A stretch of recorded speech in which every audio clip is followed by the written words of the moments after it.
Je suis discret en interview parce que je préfère m'exprimer sur le terrain. Je vis pour performer, je vis pour faire les choses correctement.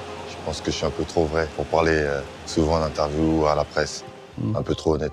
Qu'on comprenne bien à qui on a affaire. Ton programme de travail en vacances, c'est footing à 5 heures, physique à 9 heures, ostéo, puis encore du physique l'après-midi. Je prends du temps aussi pour me reposer. C'est pas que travail, mais on sait d'où l'on vient. Je suis arrivé à un âge avec beaucoup de maturité où je sais ce que je veux. J'ai toute une famille sur les épaules. J'ai beaucoup de gens qui sont derrière moi. Et en étant exigeant comme ça me permet de tenir le niveau que j'ai. Et ça me permet aussi de tenir sous pression tous les gens qui sont autour de moi. C'est ça, c'est que t'es pas exigeant qu'avec toi. Avec tout le monde. Et avec les coéquipiers, comment ça se passe des fois? On se prend la tête, je suis relou. Mais je préfère être relou qu'avoir des regrets parce que j'ai pas dit certaines choses, parce qu'on a perdu pour un truc que je savais. Après, bien sûr qu'il y a des moments où on peut rigoler. Le football, avant tout, il faut prendre du plaisir. Tu travailles énormément, tu t'es blessé 2 fois récemment. Certains en ont profité pour dire Mike Maignan, il est fragile. Je suis passé au-dessus de ça. Dire qu'un joueur qui rate 8 mois de compétition sur 8 saisons, dire qu'il est fragile, ça me fait rigoler. Après, on le sait tous, hein, quand tu es en haut, tout le monde veut te déloger.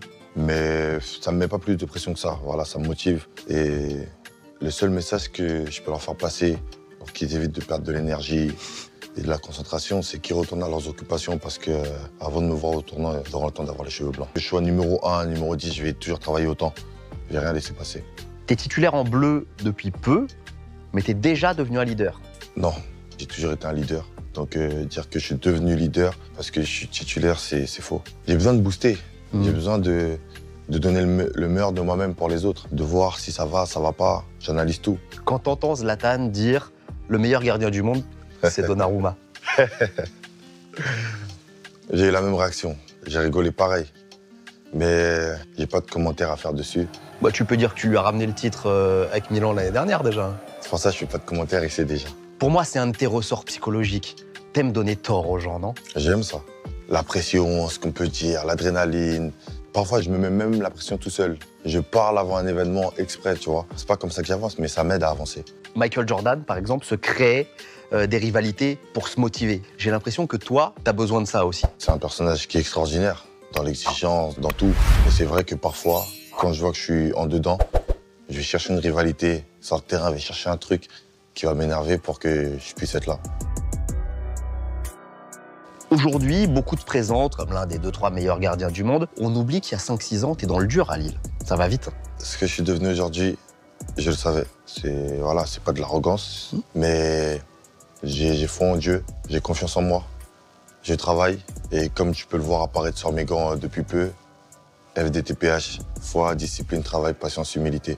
J'ai rien à prouver à personne à part à moi-même. T'es reconnu entre autres pour ta qualité du jeu au pied. Est-ce que tu penses avoir dépassé le maître Manuel Neuer? Non, sur ça, on va maintenir le respect. Parce que Neuer, ça a été le god de sa génération. J'ai un bon jeu au pied, mais aujourd'hui, si je peux le mettre en pratique, c'est parce que Neuer est arrivé et a ouvert la porte pour qu'on puisse le faire. Toi, tu veux devenir le meilleur joueur de tous les temps à ton poste? De tous les temps, je pourrais pas parce que les époques changent, le football évolue. Mais celui de ma génération, oui. Quand tu fais une petite faute de main ou quand tu fais une petite erreur, comment tu le vis? Et j'en rigole. J'en rigole parce que ça m'arrive pas souvent, mais ça m'allume quelque chose dans la tête pour me dire « Ah bah tiens, il y a encore du boulot ». Tu vas jouer contre le PSG, le club qui t'a formé, avec le Milan, le club où t'exploses tout depuis 2 ans. Qu'est-ce qui va faire la différence? C'est un grand rendez-vous. C'est un grand rendez-vous pour nous et ce sera un grand rendez-vous pour eux. Donc celui qui mettra le plus en avant et qui exploitera le mieux ses points forts fera la différence. Tu vas jouer contre des coéquipiers de l'équipe de France.